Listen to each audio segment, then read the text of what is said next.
बात है 10 अप्रैल 1912 की। आरएमएस टाइटैनिक दुनिया का सबसे बड़ा और लग्जरियस जहाज अपने पहले सफर पर निकलता है। ये जहाज साउथहैम्पटन से न्यूयॉर्क जा रहा है। इसके अंदर हर तरह के लोग बैठे हैं, बड़े बड़े उद्योगपति और एक्टर्स से लेकर इमिग्रेंट्स तक, जो अमेरिका जा रहे हैं एक बेहतर जिंदगी की तलाश में। इस जहाज की कमान संभाली है एडवर्ड जॉन स्मिथ ने। यात्रियों में, पब्लिक में और मीडिया में बहुत उत्तेजना है इस जहाज को लेकर। आखिर ये दुनिया की सबसे बड़ी शिप है, 269 मीटर लंबा और 50 मीटर से भी ज्यादा ऊंचा। बल्कि इसमें जो पार्ट्स इस्तेमाल किए गए हैं वो बहुत ही महंगे हैं। उस समय इस जहाज को बनाने में $7.5 मिलियन का खर्च हुआ था, जो कि आज के $400 मिलियन के बराबर है। शिप के अंदर की फैसिलिटीज और डेकोरेशन किसी 5 स्टार होटल से कम नहीं। इस शिप के अंदर swimming pool, Turkish bath, electric bath, 4 restaurants, 2 barber shop, library और तो और जिन सेफ्टी उपकरणों का इस्तेमाल किया गया था इस टाइटैनिक जहाज को बनाने में, तो वो अनसिंकेबल माना जाता था। एक ऐसी शिप जो कभी डूब ही नहीं सकती। इसे बहुत ही सेफ जहाज बताया गया था। व्हाइट स्टार लाइन नाम की कंपनी ने इस टाइटैनिक जहाज को बनाया था। इस कंपनी के vice president Philip S Franklin ने पब्लिक के सामने आकर ओपनली कहा था, ये जहाज कभी डूब ही नहीं सकता। अपने पहले सफर पर रवाना होने के 2 ही दिन बाद 12 अप्रैल 1912 को टाइटैनिक को आइस वार्निंग मिलने लग जाती है। मतलब टाइटैनिक जिस ओशियन पर तैरकर अमेरिका की ओर बढ़ रहा है, वहां पर बड़े बड़े बर्फ के पहाड़ मौजूद हैं, जो खतरा है जहाज के लिए। इन वार्निंग्स को सुनकर टाइटैनिक अपने कोर्स को 2 बार बदल लेता है, पर अपनी स्पीड को कम नहीं करता, बल्कि 40 किलोमीटर प्रति घंटे की रफ्तार से लगातार आगे बढ़ता रहता है, जो कि बहुत ज्यादा स्पीड है एक जहाज के लिए। 2 दिन बाद फिर से आइस वार्निंग्स दी जाती है, लेकिन कैप्टन इस बात को अनसुना कर अपनी इसी रफ्तार से आगे बढ़ते रहते हैं। धीरे धीरे सूरज ढल जाता है और रात होनी शुरू हो जाती है। इस रात को चांद नहीं निकलता है तो ये एक भयंकर काली रात होती है। जहाज के ऊपर एक क्रूज नेस्ट होता है, एक छोटा सा प्लेटफॉर्म जो काफी हाइट पर होता है। यहाँ पर एक बंदे को बिठाया जाता है, जिसका काम होता है जहाज के चारों ओर नजर रखना। तो जो बंदा इस पर बैठता है उसे बहुत ही ठंड का सामना करना पड़ता है। बहुत तेज रफ्तार से ठंडी हवाएं बह रही थी। रात का समय था और ठंडी हवाओं की वजह से आंखों से आंसू भी आने लगते हैं, जिससे आगे देखना और भी मुश्किल हो जाता है। रात के तकरीबन 11:30 बजे फ्रेडरिक फ्लीट नाम का एक शख्स, जो कि क्रूज नेस्ट में बैठा हुआ है, ये अचानक से अपने सामने देखता है एक बड़ा सा बर्फ का पहाड़ है। सामने एक आइसबर्ग आ गया है। जल्दी से घंटी को बजाता है ताकि नीचे बैठे लोग सुन सकें। फिर फोन उठाकर कॉल करता है और चिल्लाकर कहता है, हमारे सामने एक आइसबर्ग है, जल्दी से जहाज को मोड़ो। एक ऑफिसर विलियम ब्रिज इस इंस्ट्रक्शन को सुनते हैं और इंजन रूम को संदेश देते हैं कि जहाज को लेफ्ट डायरेक्शन में मोड़ो। लेकिन अब बहुत देर हो चुकी थी। सिर्फ 1 मिनट बाद जहाज जाकर इस बर्फ के पहाड़ से टकरा जाता है। ये कोई छोटा मोटा बर्फ का पहाड़ नहीं था, बल्कि इसकी लेंथ 200 बाई 400 फीट थी और हाइट में ये क्रूज नेस्ट तक आ रहा था। साइंटिस्ट का मानना है कि इस आइसबर्ग का वजन करीब 1.5 मिलियन टन था। आइसबर्ग के साथ ये टकराव टाइटैनिक जहाज के फ्रंट राइट साइड पर हुआ। जिस हिस्से के साथ ये टकराव हुआ उस हिस्से को बो कहते हैं। करीब 10 सेकंड तक ये हिस्सा आइसबर्ग के साथ रगड़ता रहा, जिससे जहाज पर बहुत बड़ा डेंट पड़ गया। इससे शिप की मेन बॉडी में छेद हो गए।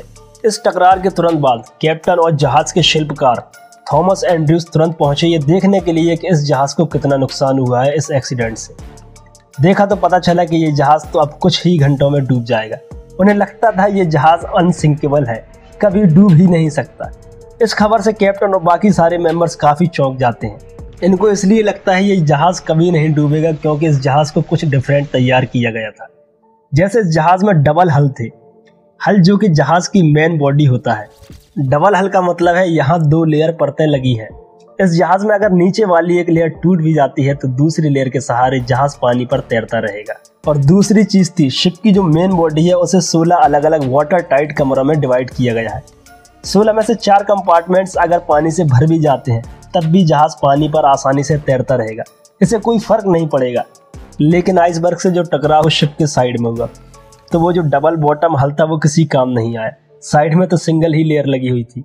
और दूसरी बात यह कि जो टकराव हुआ उसमें 16 में से 6 वाटर टाइट कमरे पानी से भर चुके थे। लिमिट 4 कंपार्टमेंट की थी, पर यहाँ 6 कंपार्टमेंट्स भर जाते हैं। तो यहाँ अब स्थिति साफ हो जाती है कि जहाज का डूबना तो तय है।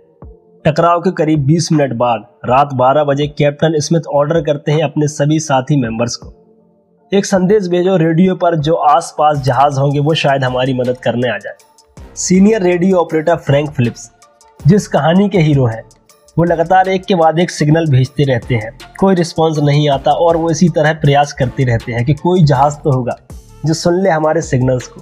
करीब 20 मिनट बाद RMS कारपाथिया जहाज जो टाइटैनिक के पास मौजूद था वो इन सिग्नल्स को पकड़ लेता है। रेडियो पर टाइटैनिक के मेंबर से बात करता है और अपने कैप्टन को बताता है इस स्थिति के बारे में।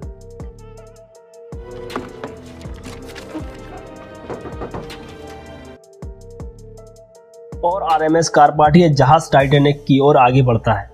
प्रॉब्लम बस इतनी है, ये जहाज टाइटैनिक के पास जरूर था पर इसके बाद भी ये टाइटैनिक से 107 किलोमीटर दूर था। अगर ये अपनी टॉप स्पीड से चलता है तब भी इस जहाज को 3.5 घंटे का समय लगेगा टाइटैनिक के पास पहुंचने में। 3.5 घंटे तक क्या टाइटैनिक जहाज बचा रह सकता है? बाकी क्रू मेंबर्स फ्लेयर और रॉकेट्स जलाते हैं हवा में, उस उम्मीद में कि कोई अगर आसपास हमारे शिप होगा तो वो हमारी मदद करने जरूर आएगा। अनफॉर्चुनेटली कारपाथिया जहाज के अलावा किसी और जहाज से कोई रिस्पॉन्स नहीं आता है। कैप्टन ऑर्डर देते हैं कि अब पैसेंजर्स को लाइफ बोट में बैठाकर जहाज से पानी में उतारा जाए। वहीं अगर पैसेंजर्स की बात की जाए तो उन्हें ज्यादा डर नहीं लग रहा था, क्योंकि पैसेंजर्स मानते थे कि ये एक ना डूबने वाला जहाज है, तो चिंता करने की कोई बात ही नहीं। आखिर जो कंपनी ने विज्ञापन दिया था उसमें साफ साफ बोला गया था कि ये जहाज नहीं डूब सकता। हाँ, हम टकरा गए होंगे एक आइसबर्ग से, पर यह जहाज तो नहीं डूबने वाला है। इस गलतफहमी की वजह से जो पहली लाइफ बोट उतारी गई उसमें केवल 28 लोग ही बैठे, जबकि उसकी कैपेसिटी 65 लोगों की थी। आधी लाइफ बोट खाली रही, लेकिन टाइम के साथ साथ एक के बाद एक कंपार्टमेंट पानी से भरता गया। जहाज अब टिल्ट होने लगा, झूलने सा लगा। अब पैसेंजर्स को लगा कि जहाज अब डूब सकता है, और जब लोगों को ये लगा तो जबरदस्त अफरा तफरी मची। लोग इधर उधर भागने लगे, तो अब लाइफ बोट्स पर जाने के लिए लोगों में झगड़ा होने लगा। रात के 1 बजे तक पानी इतना भर चुका था आगे वाले कंपार्टमेंट्स में कि जहाज का आगे वाला हिस्सा जो वो था अब पानी के अंदर डूबने लगा, जिसकी वजह से पीछे वाला हिस्सा था जो टाइटैनिक का वो पानी के बाहर ऊपर की ओर उठ गया। जब जहाज इस स्थिति में आया तो पूरी तरह से हड़बड़ी मच गई। लोग लाइफ बोट्स के लिए और भी ज्यादा लड़ने लगे।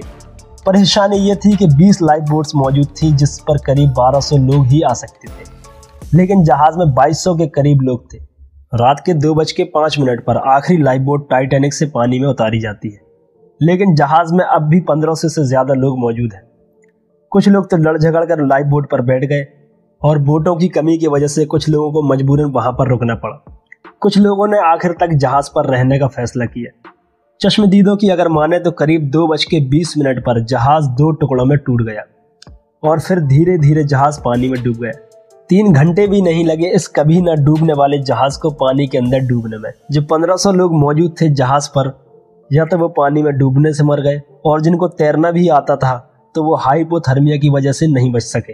पानी का तापमान -2 डिग्री सेल्सियस था। इस टेम्परेचर पर अगर आप पानी में गिरेंगे तो कुछ मिनटों के अंदर ही आपकी मौत हो जाएगी हाइपोथर्मिया की वजह से। RMS कारपाथिया जहाज जो बचाने निकलता है टाइटैनिक के पैसेंजर्स को, वो इस लोकेशन पर पहुंचता है करीब 3:30 से 4 बजे के बीच, करीब 1 घंटे लेट। लेकिन जो लोग लाइफ बोट्स में मौजूद थे, करीब 750 लोग, उन लोगों को ये जहाज सक्सेसफुली बचा लेता है। इस घटना के बाद कई सारी इन्वेस्टिगेशंस कराई और कुछ ऐसी बातें निकलकर सामने आई जिन्हें सुनकर लोग चौंक गए। जैसे कि उस रात एक और जहाज मौजूद था टाइटैनिक से सिर्फ 37 किलोमीटर दूर, जो टाइम पर पहुंच सकता था टाइटैनिक में बैठे पैसेंजर्स को बचाने के लिए। उस जहाज का नाम था SS कैलिफोर्नियन। टाइटैनिक के आइसबर्ग से टकराने के सिर्फ 1 घंटे पहले आखिरी मैसेज आइसबर्ग की वार्निंग का SS कैलिफोर्नियन की तरफ से ही आया था। उन्होंने कहा था सावधान रहना, इस समुद्र में बहुत से आइसबर्ग हैं। उसके बाद करीब 11:15 पर कैलिफोर्नियन जहाज में जो रेडियो ऑपरेटर था उसने अपना रेडियो ऑफ कर दिया था। कैलिफोर्नियन जहाज रात के लिए रुक गया था, वो समुद्र में आगे नहीं बढ़ना चाहता था। खतरे को देखते हुए जहाज को रात के लिए रोक रखा था, रेडियो बंद कर दिया था। यही कारण था कि कोई डिस्ट्रेस सिग्नल नहीं पहुंच पाया इस जहाज पर। लेकिन ये जहाज एक्चुअली में टाइटैनिक के बहुत करीब था कि जो पैसेंजर्स थे टाइटैनिक जहाज में ऊपर की ओर, वो इस जहाज को देख पा रहे थे। जब टाइटैनिक में ऑफिसर्स लोगों को लाइफ बोट्स में बिठा रहे थे, तभी एक ऑफिसर ने इस जहाज को देखा और कहा था कि देखो वो एक जहाज कितने पास है हमारे, वो जल्द ही हमें बचाने आ रहा है, तो इतनी भी चिंता करने की कोई जरूरत नहीं। लेकिन ये कैलिफोर्नियन जहाज तब भी नहीं पहुंचा जब रॉकेट्स उड़ाए गए और फ्लेयर्स चलाई गई। रात के करीब 12 बजे के बाद रिपोर्ट्स किया जाता है कि कैलिफोर्नियन जहाज पर जो क्रू मेंबर्स थे उन्होंने एक्चुअली में इन फ्लेयर्स और रॉकेट्स को देखा भी था। उन्होंने अपने कैप्टन स्टैनली लॉर्ड को इन्फॉर्म भी किया था, लेकिन जो कैप्टन लॉर्ड थे उन्होंने कहा ये कोई सिग्नल नहीं, टाइटैनिक में अमीर लोग गए हुए हैं, वो पार्टी कर रहे होंगे। अगर उस रात कैप्टन स्टैनली ने इस सिग्नल को सीरियसली लिया होता तो बहुत से लोगों की जान बच जाती, लेकिन इतनी बड़ी दुर्घटना के लिए सिर्फ एक आदमी को जिम्मेदार नहीं ठहराया जा सकता। कुछ और भी गलतियां थीं, जैसे जहाज पर पर्याप्त लाइफ बोट्स रखी ही नहीं गई थी, क्योंकि जिस कंपनी ने टाइटैनिक जहाज को बनाया था उनका मानना था कि ये जहाज तो कभी डूबने ही वाला नहीं है, तो हमें यहाँ लाइफ बोट्स की जरूरत नहीं है। अगली गलती थी स्टीयरिंग पर मौजूद रॉबर्ट हाइकिंस की।